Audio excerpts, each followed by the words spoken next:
ಎಲ್ರಿಗೂ ನಮಸ್ಕಾರ. ಈಗ ನಾವು ನಮ್ಮ ಸರಕು ಕ್ಯಾಪ್ನಿಂದ ಸ್ಟೇಟ್ಮೆಂಟ್ ರಿಪೋರ್ಟ್ ಹೇಗೆ ತೆಗೆದುಕೊಳ್ಳುವುದು ಎಂಬುದನ್ನು ನೋಡೋಣ. ಕಳೆದ ವಿಡಿಯೋದಲ್ಲಿ ಮಿನಿ ಸ್ಟೇಟ್ಮೆಂಟ್ ಹೇಗೆ ತೆಗೆದುಕೊಳ್ಳುವುದು ಎಂದು ನೋಡಿದ್ದೇವೆ. ಈ ಮಿನಿ ಸ್ಟೇಟ್ಮೆಂಟ್ ನಿಂದ ನಾವು ಒಂದು ಎಕ್ಸೆಲ್ ಡಾಕ್ಯುಮೆಂಟ್ ಡೌನ್ಲೋಡ್ ಮಾಡಿಕೊಳ್ಳಬಹುದು. ಇದರ ಮೂಲಕ ನಮಗೆ ಎಷ್ಟು ಮಾರಾಟವಾಗಿದೆ, ಯಾವ ಪೇಮೆಂಟ್ ಮೆಥಡ್ ನಲ್ಲಿ ಎಷ್ಟು ಪಾವತಿ ಬಂದಿದೆ ಎಂಬುದನ್ನು ನೋಡಬಹುದು. ಅದಕ್ಕಾಗಿ ನೀವೇನ್ ಮಾಡ್ಬೇಕಂದ್ರೆ ಶಾರ್ಟ್ ಕಟ್ಗೆ ಹೋಗಿ ಈ ಮಿನಿ ಸ್ಟೇಟ್ಮೆಂಟ್ ನ ಮೇಲ್ಭಾಗದಲ್ಲಿ ಬಲಭಾಗದಲ್ಲಿ ಯಾರೋ ಕಾಣಿಸ್ತಾರಲ್ವಾ, ಇದರಲ್ಲಿ ನೀವು ಎಲ್ಲಿಂದ ಕಲೆಕ್ಟ್ ಮಾಡಿದ್ರು ಆ ಅವಧಿಯಲ್ಲಿ ಹಾಕಿದ ಎಲ್ಲ ಬಿಲ್ಗಳು ಇಲ್ಲಿ ಡಿಸ್ಪ್ಲೇ ಆಗ್ತವೆ. ಕೆಳಗೆ ಜನರೇಟ್ ಎಂಬ ಒಂದು ಬಟನ್ ಇರ್ತದೆ. ಈ ಬಟನ್ ಕ್ಲಿಕ್ ಮಾಡಿದಾಗ ನಾವು ಯಾವ್ಯಾವ ರೀತಿಯ ರಿಪೋರ್ಟ್ಗಳನ್ನ ಕೊಡ್ತೇವೆ ಎಂಬುದನ್ನು ನೀವು ಇಲ್ಲಿ ಡಿಸ್ಪ್ಲೇ ಮಾಡಿರ್ತೀರಿ. ಉದಾಹರಣೆಗೆ ನೋಡಿದ್ರೆ ಇದು ಬಿಲ್ ಹಿಸ್ಟ್ರಿ ಸ್ಟೇಟ್ಮೆಂಟ್. ಈ ಬಿಲ್ ಹಿಸ್ಟ್ರಿ ಮೂಲಕ ನಿಮಗೆ ಎಲ್ಲ ಬಿಲ್ಗಳನ್ನು ಇಲ್ಲಿ ನೋಡಬಹುದು. ಅದೇನಂದ್ರೆ ಇದು ಒಟ್ಟಾರೆ ಬಿಲ್ ಹಿಸ್ಟ್ರಿ. ಈ ಒಟ್ಟಾರೆ ಬಿಲ್ ಹಿಸ್ಟ್ರಿ ಮೂಲಕ ನೋಡಿದ್ರೆ ಅಂದ್ರೆ ಒಂದು ದಿನಕ್ಕೆ ಎಷ್ಟು ಬಿಲ್ ಬಂದಿದೆ ಎಂಬುದನ್ನು ಇಲ್ಲಿ ನೋಡಬಹುದು. ಇದು GST ರಿಪೋರ್ಟ್. ಇದು ನಿಮಗೆ ಗೊತ್ತೇ ಇದೆ. ಹಾಗಾಗಿ ಈ ರಿಪೋರ್ಟ್ ತೆಗೆದುಕೊಳ್ಳೋದ್ರಿಂದ ಎಷ್ಟು GST ನಾವು ಈಗಾಗಲೇ ಪಾವತಿಸಿದ್ದೇವೆ, ಎಷ್ಟು GST ನಾವು ಈಗ ಪಾವತಿಸಬೇಕು ಎಂಬುದನ್ನು ನೀವು ಇಲ್ಲಿ ಡಿಸ್ಪ್ಲೇ ಆಗ್ತದೆ. ಇದು ಓವರ್ ಆಲ್ GST ರಿಪೋರ್ಟ್. ಈ ಓವರ್ ಆಲ್ GST ರಿಪೋರ್ಟ್ ನಲ್ಲಿ 1 ತಾರೀಕಿನಿಂದ 30ನೇ ತಾರೀಕುವರೆಗೆ ಸೆಲೆಕ್ಟ್ ಮಾಡಿದಾಗ 11 ದಿನಗಳಿಗೆ ಎಷ್ಟು GST ಬಂದಿದೆ ಎಂಬುದನ್ನು ನಾವಿಲ್ಲಿ ನೋಡಬಹುದು. ಮುಂದೆ ನೋಡಿದ್ರೆ ಇದು ಮೋಸ್ಟ್ ಸೇಲ್, ಅಂದರೆ ನಮ್ಮ ಅಂಗಡಿಯಲ್ಲಿ ಯಾವ ಐಟಮ್ ಹೆಚ್ಚು ಮಾರಾಟವಾಗ್ತಿದೆ ಎಂಬ ರಿಪೋರ್ಟ್ ಇದರಿಂದ ನಾವು ಪಡೆಯಬಹುದು. ಇದು ಎಲ್ಲಾ ಗ್ರಾಹಕರ ಬಗ್ಗೆ.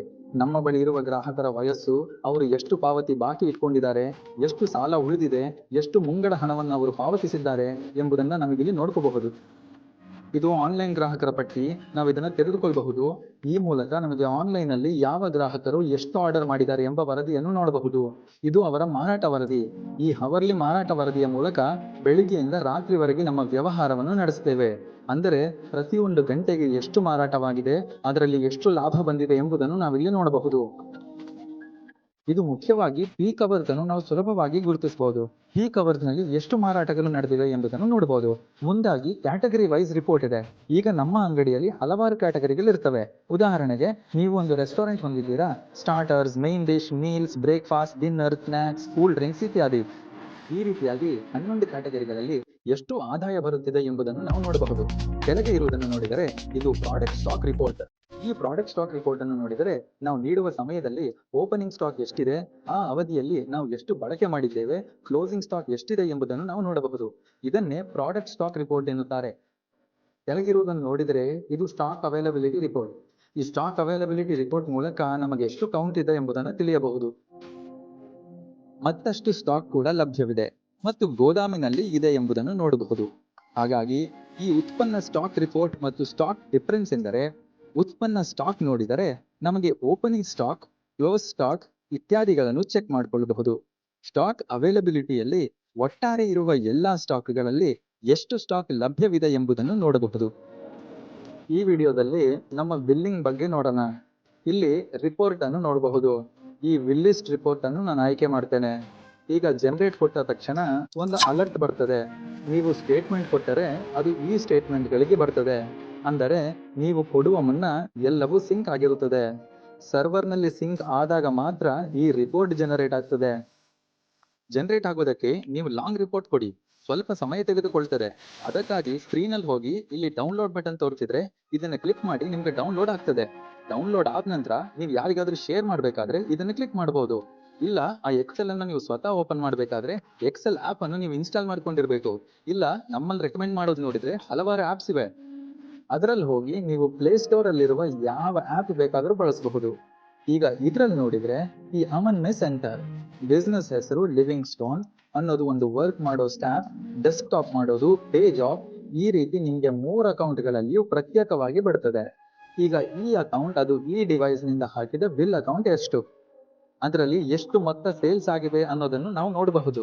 ಅದಕ್ಕೆ ಕೆಳಗೆ ನೋಡಿದರೆ ಈಗ ಈ ಓನರ್ ಅಕೌಂಟ್ ಅಂದರೆ ಆ ಬಿಸ್ನೆಸ್ ಅಕೌಂಟ್ ನಿಂದ ಬಿಲ್ ಹಾಕುವಾಗ ಪೇಮೆಂಟ್ ವಿಭಾಗದಲ್ಲಿ ಭೀಮ್ ಮೂಲಕ ಎಷ್ಟು ಮೊತ್ತ ಬಂದಿದೆ, ಕ್ಯಾಶ್ ಮೂಲಕ ಎಷ್ಟು ಮೊತ್ತ ಬಂದಿದೆ, ನಾನು ಪೇಮೆಂಟ್ ವಿಭಾಗದಲ್ಲಿ ಎಷ್ಟು ಟ್ರಾನ್ಸಾಕ್ಷನ್ ಆಗಿದೆ ಅನ್ನೋದನ್ನು ನೋಡಬಹುದು. UPI ಮೂಲಕ ಎಷ್ಟು ಮೊತ್ತ ಬಂದಿದೆ ಅನ್ನೋದನ್ನು ನಾವು ಈ ರೀತಿಯಾಗಿ ಕೊಡಬಹುದು. ಇದನ್ನೇ ಹೋಲಿಸ್ಕೊಂಡು ನೋಡಿದ್ರೆ ಲಿವಿಂಗ್ಸ್ಟನ್ ಆ ಡೆಸ್ಕ್ಟಾಪ್ ಅಥವಾ ಈ ಡಿವೈಸ್ ನಿಂದ ನೋಡಿದ್ರೆ ಈ ಕ್ಯಾಶ್ ನಲ್ಲಿ ಎಷ್ಟು ಮೊತ್ತ ಬಂದಿದೆ ಅನ್ನೋದನ್ನು ನೋಡಬಹುದು. ಅಂದ್ರೆ ನೀವು ಶಿಫ್ಟ್ ಬೇಸ್ಡ್ ಒಂದು ವ್ಯವಹಾರ ನಡೆಸ್ತಿದ್ರೆ, ಇದರಲ್ಲಿ 11 ಜನ ಕೆಲಸ ಮಾಡ್ತಿದ್ರೆ ಅವರು ಕೆಲಸ ಮಾಡುವಾಗ ಎಷ್ಟು ಸೇರಿದೆ, ಎಷ್ಟು GPಯಲ್ಲಿ ಬಂದಿದೆ ಅನ್ನೋದನ್ನು ಇದರಿಂದ ನಾವು ನೋಡಬಹುದು. ಅದು ಕೆಳಗೆ ನೋಡಿದ್ರೆ ನಿಮಗೆ ಎಲ್ಲಾ ಆರ್ಡರ್ಗಳು ಕಾಣ್ತವೆ. ಇಲ್ಲಿ ಒಂದು ಇನ್ವಾಯ್ಸ್ ನಂಬರ್ ಆರ್ಡರ್ ಡಿಸ್ಪ್ಲೇ ಆಗ್ತದೆ. ಇದರಲ್ಲಿ ವಿವರವಾಗಿ 11 ಆರ್ಡರ್ಗಳಿಗೂ ಡಿಸ್ಪ್ಲೇ ಇದ್ರೆ ಎಲ್ಲವೂ ಇಲ್ಲಿ ಡಿಸ್ಪ್ಲೇ ಆಗ್ತವೆ. ಟ್ರಾಫಿಕ್ ಲಾಸ್ ನೀವು ಮೇಂಟೈನ್ ಮಾಡಬೇಕಾದ್ರೆ ಶೂನ್ಯ ಎಂದು ನಿಮಗೆ ತೋರಿಸ್ತವೆ. ಇದರಲ್ಲೂ ಕೆಳಗೆ ನೋಡಿದ್ರೆ ಒಟ್ಟು ಮೊತ್ತವು ಇಲ್ಲಿ ಡಿಸ್ಪ್ಲೇ ಆಗ್ತದೆ. ಈ ಒಟ್ಟು ಮೊತ್ತ ನೋಡಿದರೆ ಸುಮಾರು 33,000. ಇದರಲ್ಲಿ ಲಾಭವು 6,000ದಷ್ಟಿದೆ ಮತ್ತು ನಂತರ GST ಇಷ್ಟು ಮೊತ್ತ CGST ಪೇಪರ್ನಲ್ಲಿ ಪಾವತಿಸಬೇಕು. ಹಾಗಾಗಿ ಈ ರೀತಿಯಾಗಿ ಯಾವುದೇ ವ್ಯವಹಾರಕ್ಕೂ ಈ ರಿಪೋರ್ಟ್ ಮೂಲಕ ನಾವು ನೋಡ್ಕೋಬಹುದು.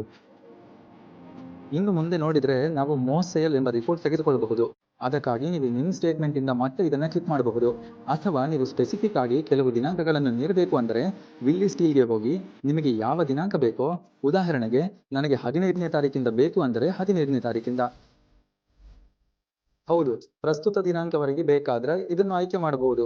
ಅದಕ್ಕೆ ಸಂಬಂಧಿಸಿದ ರಿಪೋರ್ಟ್ ಮಾತ್ರ ನಾವು ಜನರೇಟ್ ಮಾಡಿ. ಈ ಅವಧಿಯಲ್ಲಿ ಹೆಚ್ಚು ಸೇಲ್ ಆಗಿರುವುದು ರಿಸೈನಿಂಗ್ ಆರ್ಡರ್ ಅಲ್ಲಿ ನನಗೆ ಬೇಕಾದ್ರೆ ಇದನ್ನು ಆಯ್ಕೆ ಮಾಡಬಹುದು. ಜನರೇಟ್ ಕೊಡ್ತೇನೆ. ನನಗೆ ಆ ರಿಪೋರ್ಟ್ ಜನರೇಟ್ ಆಗ್ಬಿಟ್ಟಿದೆ.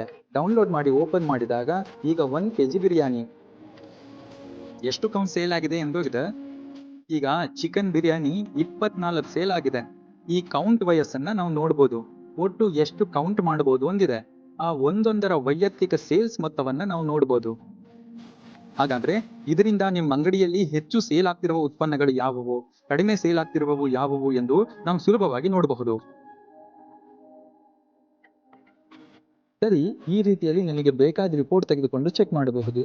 ಇನ್ನೂ ಡೌಟ್ ಇದ್ರೆ ಸ್ಕ್ರೀನ್ನಲ್ಲಿ ಡಿಸ್ಪ್ಲೇ ಆಗುವ ಸಂಖ್ಯೆಗೆ ಸಂಪರ್ಕಿಸಿ. ಧನ್ಯವಾದಗಳು.